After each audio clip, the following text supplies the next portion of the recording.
स्वागत है आपका और एक नई वीडियो में और एक नए टॉपिक के साथ। मैं हूँ डॉक्टर देव, मैं हूँ राजेश। स्वागत करते हैं हमारे यूट्यूब चैनल में। फ्रेंड्स, आज का जो वीडियो हम लेकर आए जिसका टाइटल है सरेंडर और starve plan, Netanyahu wants to destroy Hamas, majorly right, major Gaurav Arya.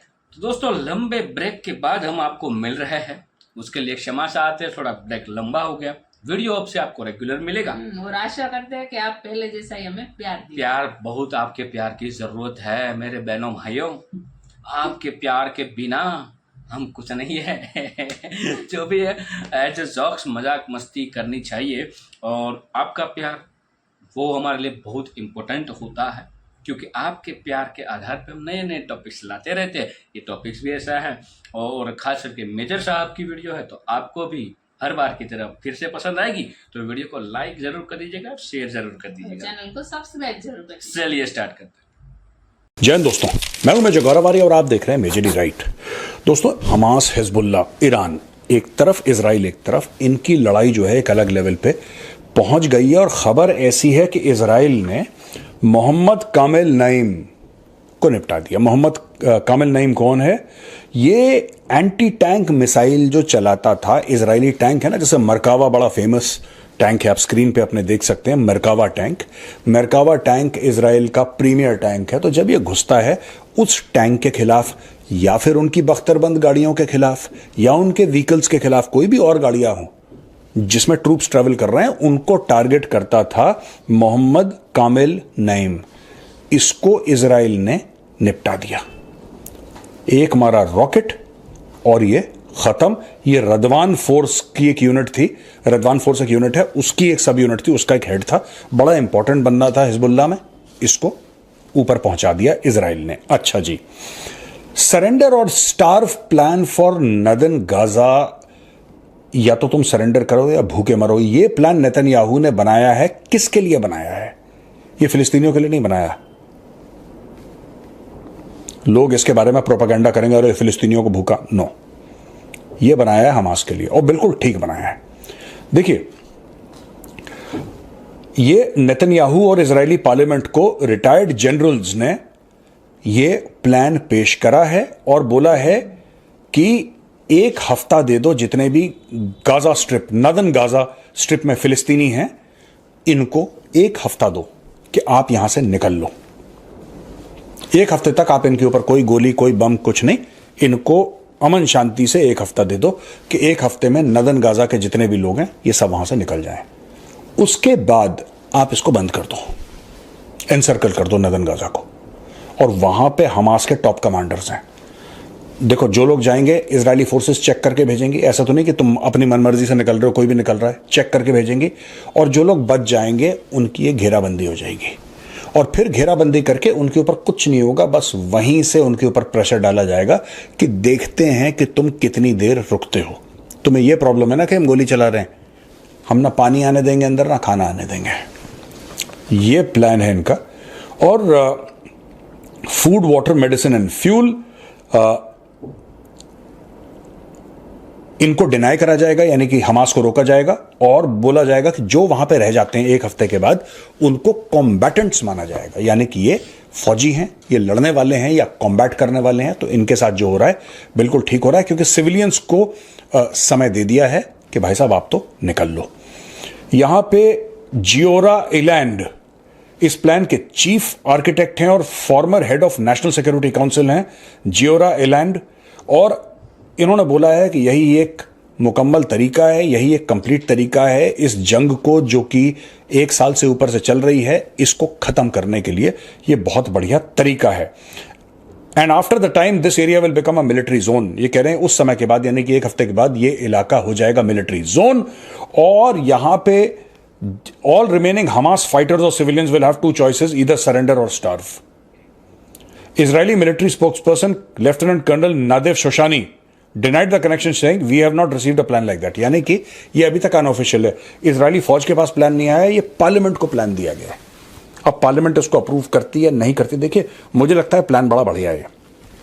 जो सिविलियंस हैं, जो लड़ाई नहीं कर रहे, जो नॉन कॉम्बैटेंट्स हैं, ठीक है, जो सिविलियंस हैं, आपने उनको बोला कि भाई आप जाओ, ठीक है, हमने आपके लिए इंतजाम कर रखा है, और करना भी चाहिए इंतजाम इजराइल को। They should make some sort of arrangement. ऐसा ना हो कि छोटे बच्चे भूखे मर रहे हैं कहीं पे, that should not be the case. अपने इंतजाम कर दिया, उसके बाद इस पूरे एरिया की करो घेराबंदी, ये मान के कि अब जो बाकी है इसके अंदर, अब जो बाकी है इसके अंदर वो कॉम्बैटेंट है।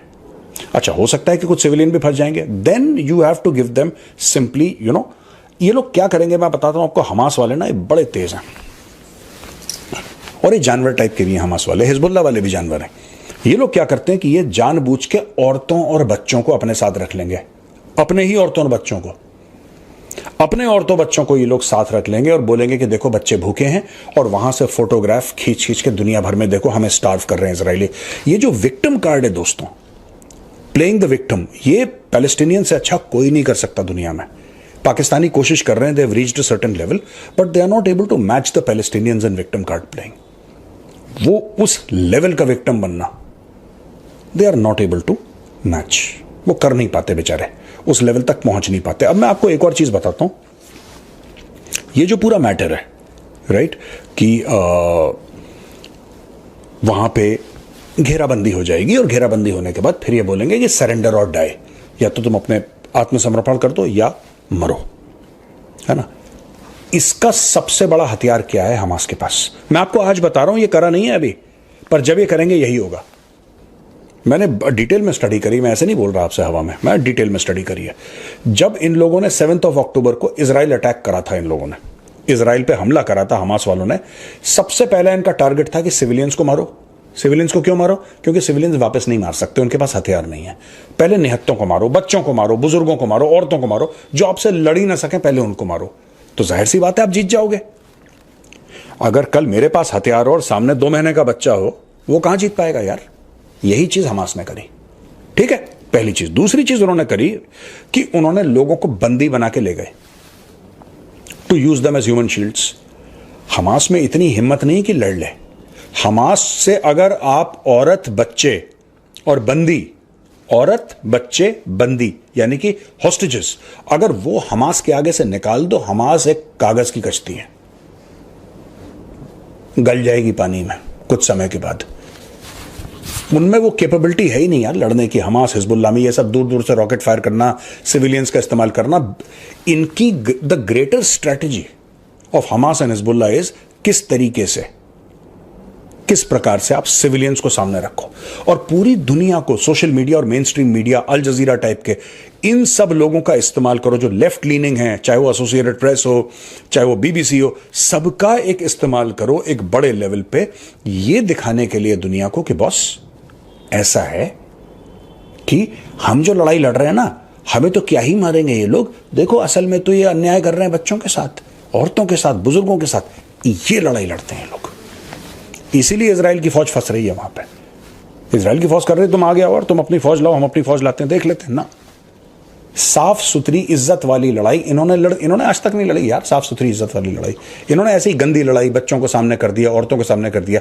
अब दोस्तों मैं आपको कश्मीर ले चलता हूं, 370-35 से हटने के पहले कश्मीर में क्या होता था 2015, 2016, 2017, खासतौर से 2016 जुलाई के बाद, बुरहान के मरने के बाद क्या होता, ये पत्थरबाजी चल रही है, ज्यादा पकड़ ली, मतलब पहले भी होती थी लेकिन ज्यादा तूल पकड़ लिया पत्थरबाजी ने। और पैलेट गन फायर कर रही है सीआरपीएफ या JNK police, pellet gun fire कर रही है। और वहां पे पाकिस्तानी मीडिया बड़ा वो कर रहा है कि देखो इस बच्चे को पैलेट लग गया, देखो इस औरत को पैलेट लग गया, इस बुजुर्ग को पैलेट लग गया, और कितने बुरे हैं ये लोग और बच्चों को मारते हैं। कोई एक सवाल इनसे ये नहीं पूछता कि यार जब पत्थरबाजी हो रही है सामने से, ठीक है, पत्थरबाजी हो रही है सामने से, यहां से टीयर गैस फायर हो रहा है, यहां से वाटर कैनन हो रही है, लाठीचार्ज हो रहा है, वहां से पथराव हो रहा है, बच्चा बीच में कहां से आ गया 5 साल का? आप ये बात बताओ ना, कौन लाया उस 5 साल के बच्चे को भीड़ के सामने? कौन लाया? कुछ तो होगा। वो औरत है 50-60 साल की जो महिला है, उसको कौन लाया बीच में? वो जो बुजुर्ग आदमी है, ठीक है, एक बुजुर्ग, मैं फोटो देख रहा था कि वो मौलाना साहब टाइप के थे, सफेद दाढ़ी थी, मस्ट बी 70-75 ईयर्स ओल्ड यार, वो ठीक से चल नहीं पा रहा आदमी, उसको कौन घसीट के लाया बीच में? कौन घसीट के लाया? बोला ये सब खड़े हुए थे जुल्म के खिलाफ और इनको पैलेट मारा। 5 साल का बच्चा जुल्म के खिलाफ आप कह रहे हैं खड़ा हुआ था। 5 साल के बच्चे को तो अपने माँ और बाप के अलावा कुछ चीज समझ में नहीं आती तीसरी। तो यही चीज इन्होंने ये जो कश्मीर में गया था ये फिलिस्तीन से गया है। औरतों का इस्तेमाल करना, बच्चों का इस्तेमाल करना, इन सब लोगों को मरवाना, धोखे से मरवाना, फिर उसका विक्टिम कार्ड प्ले करना, ठीक है। फिर बच्चे का, ये लोग क्या करते थे पैलेस्टीन में भी तो यही होता, कश्मीर में भी पहले यही होता था। अगर किसी को गोली लगी है और उसका खून बह रहा है और अस्पताल वाले उसको ले जा रहे हैं उसका इलाज करवाने के लिए, आप एम्बुलेंस को रोक दो बीच में, आप उसको मरने दो वहां पे और बोलो कि देखो सिक्योरिटी फोर्सेस ने रोक दिया और वो मर गया बीच में, जबकि इन्हीं लोगों ने मारा था। तो ये सब चीजें पैलेस्टीनियंस करते हैं अपने लोगों को मरवाने के लिए, विक्टिम कार्ड प्ले करके दुनिया के सामने बेहतर बनने के लिए, अच्छा बनने के लिए। यहां पे नेतन्याहू ने बोल दिया है कि इजराइल जो है ईरान के न्यूक्लियर और एनर्जी साइट्स को अटैक नहीं करेगा, ऐसा सोचा जा रहा है। और Israel will listen to US but make own decision. हम यूनाइटेड स्टेट्स के ओपिनियन को सुनेंगे लेकिन फाइनल डिसीजन हमारा होगा। मैं तो ये कह रहा हूं कि यार इतना सोचना नहीं है। आप एनर्जी को भी नहीं करोगे और आप न्यूक्लियर को भी नहीं करोगे तो फिर तो हो गया। डिफेंसिव खेलने का वक्त नहीं है। ईरान के न्यूक्लियर पे मारो सबसे पहले, और कुछ छोड़ दो एनर्जी फेनर्जी, ये बात की बात है। ईरान के मारो न्यूक्लियर पे, करो हमला F-35 से। उनको पता होना चाहिए कि मौत यहां पे नाच सकती है। जब तक ईरान के अंदर खौफ पैदा नहीं करेंगे ना, ये खुमैनी जो पगला है बुढ़ा, इसके अंदर अगर आप खौफ नहीं पैदा करेंगे तब तक Israel will not be safe. He needs to be terrified, he needs to be terrified. ये बहुत जरूरी है। थैंक यू दोस्तों, वीडियो को यहाँ तक देखने के लिए और आपका प्यार को कंटिन्यू रखते हुए देखो अब जो ये बात है ना, बहुत अब 1 साल कंप्लीट हो चुका है इस बात को सारी।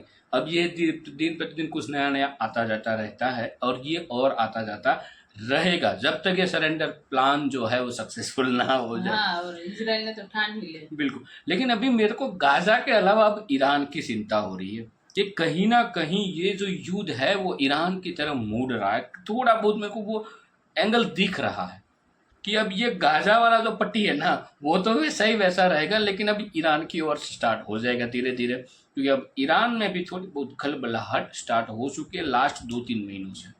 मीटिंग पे मीटिंग हो रही है और ये सब कुछ हो रहा है, और ये मैं हर बार बोलता हूँ जब हो सके इतना ही जल्दी ख़त्म हो जाए, लेकिन अब ये युद्ध ख़त्म होने का नाम नहीं ले रहा है। जैसे रशिया एंड यूक्रेन का युद्ध स्टार्ट हुआ था और लोग बोले थे जल्द से जल्द ख़त्म हो जाए, लेकिन वो भी ख़त्म नहीं हुआ है।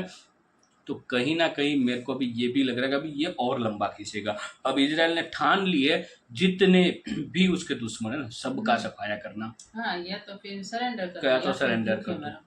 ये लोग अब उसको है ना ये कहीं ना कहीं पैलेस्टीन की ओर खींच के जा रही इस वाली बात को, सरेंडर वाली, लेकिन मेरे को कहीं ना कहीं दूसरा इशारा लग रहा है। देखते आगे क्या होता है और आगे कोई अपडेटेड वीडियो आती है तो आपके समक्ष हम जरूर लाएंगे। फिलहाल आपको वीडियो कैसी लगी है कमेंट में लिखकर जरूर बता दीजिए। फिलहाल दोस्तों आपसे विदाई ले रहे, मिलेंगे और एक नई वीडियो में आपके साथ। टिल देन, जय हिंद, जय भारत।